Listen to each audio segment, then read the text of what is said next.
Hey lawn care and landscaping pros, Scott here. Did you know your industry just crossed $62 billion in the US alone, with nearly 700,000 businesses competing in the space, which comes out to around 5% annual growth. That's real consistent demand that's not slowing down. But we know that growth alone doesn't guarantee success, because as demand rises, more operators enter the market. And currently, no single company controls more than about 5% of the market share. This is a fragmented, competitive landscape, and the businesses that separate themselves are doing it through execution, not just expansion. So, let's talk about where that execution matters most. Labor is the #1 pressure point. The industry employs over 1.2 million workers, but turnover runs roughly 35% annually, with average tenure sitting under 3 years. The workforce is aging out, fewer new workers are entering the trade, and access to H-2B seasonal visas, which landscaping relies on more than almost any other industry, is tightening. You can't plan around unlimited labor anymore. You have to plan around productivity. And that's where route optimization becomes critical. Reducing drive time between stops lets crews complete more jobs per day without extending hours. A few minutes saved per stop across 20 or 30 stops across an entire season, that adds up. Now,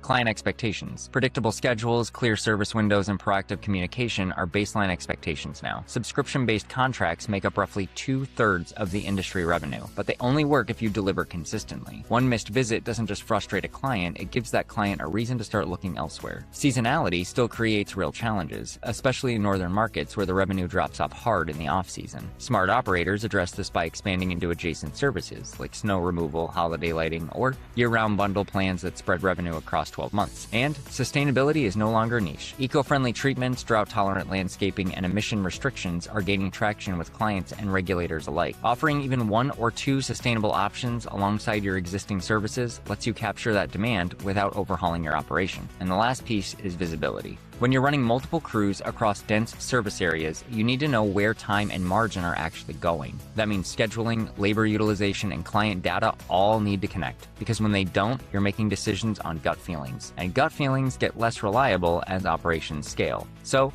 here's the takeaway for navigating 2026. Efficiency is your growth strategy, not just a mindless cost-cutting exercise. Route density and scheduling discipline are where margin lives or dies. And remember, it adds up fast. While reliability and communication have always been nice-to-haves, now they've become baseline expectations. And you've got to know your metrics. Visibility into your operation is what turns guesswork into good decisions. These are the fundamentals that position lawn care businesses to grow sustainably in an increasingly competitive 2026. If you'd like to learn more, check out our blog for more tips on how to grow your field service business. Thanks for watching.